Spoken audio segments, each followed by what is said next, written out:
लगातार भोलिदेखि 3 कम्पनीको आइपिओ खुल्दैछ। जुन आइपिओ भर्नको लागि 3000 पैसा चाहिँ रेडी गरेर राख्नु होला है। र यो तीनवटै आइपिओ चाहिँ सर्वसाधारणको लागि खुलाउने हो, त्यसैले सबैले भर्न मिल्छ।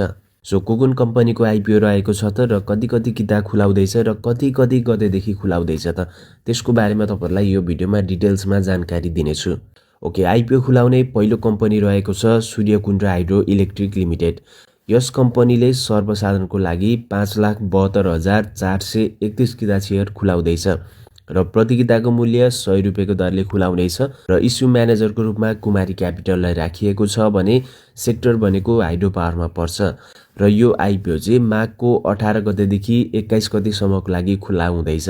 यानि कि भोलिदेखि खुल्दैछ। सबैले भर्नको लागि चाहिँ रेडी भएर बस्नु होला र यो आइपिओ भर्दाखेरि 10 किता मात्रै भर्नु होला, त्यो भन्दा धेरै भरेर कामै छैन। र तपाईहरुसँग एक्स्ट्रा पैसाहरु छ भने चाहिँ 20 किताको लागि पनि एप्लाई गर्न सक्नुहुनेछ, किनभने केही जनाहरुलाई चाहिँ भने 11 किता पनि पर्ने सम्भावना रहेको छ। त्यसैगरी आइपिओ खुलाउने अर्को कम्पनी रहेको छ होटल फरेस्ट इन लिमिटेड। यस कम्पनीले पनि सर्वसाधारणको लागि नै खुलाउँदैछ। सर्वसाधारणको लागि कम्पनीले 33,20,000 किता सेयर चाहिँ छुट्याएको छ र प्रति किताको मूल्य 100 रुपैयाँको दरले भर्न मिल्नेछ र सेक्टर भनेको होटल एन्ड टुरिज्ममा पर्छ र यसको लागि इस्यु म्यानेजरको रूपमा एनआइसिआइसिआई क्यापिटललाई राखिएको छ र यो आइपिओ चाहिँ माघको 22 गतेदेखि जब सूर्यकुण्डको आइपिओ सकिन्छ त्यसको लगतै भोलिपल्टदेखि यसको आइपिओ स्टार्ट भइहाल्नेछ। माघको 22 गतेदेखि माघको 26 गतेसम्मको लागि यो आइपिओ चाहिँ बिक्री खुला हुनेछ। सो अब आउन लागेको छ, यसको लागि पनि पैसा चाहिँ रेडी गरेर राख्नु होला।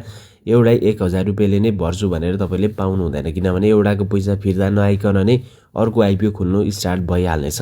र त्यसैगरी त्यसपछि खुलाउने अर्को आइपिओ रहेको छ रिजलाइन इनर्जी लिमिटेड कम्पनीको। यस कम्पनीले पनि सर्वसाधारणको लागि रहेको छ र कम्पनीले सर्वसाधारणको लागि चाहिँ 11,80,260 किता सेयर निष्कासन गर्नेछ र प्रति किताको मूल्य 100 रुपैयाँ हो र इस्यु म्यानेजरको रूपमा प्रभु क्यापिटललाई राखिएको छ र सेक्टर भनेको हाइड्रो पावरमा पर्छ र यो आइपिओ चाहिँ माघको 28 गतेदेखि फागुन 4 गतेसम्मको लागि बिक्री खुला हुनेछ। सो लगातार यी तीनवटा कम्पनीको आइपिओ चाहिँ खुल्दैछ।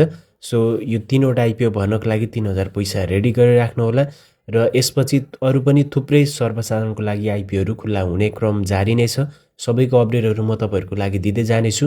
यस्तै अपडेटहरु हेर्नको लागि चाहिँ हामीलाई फलो सब्स्क्राइब गरेर राख्नु होला।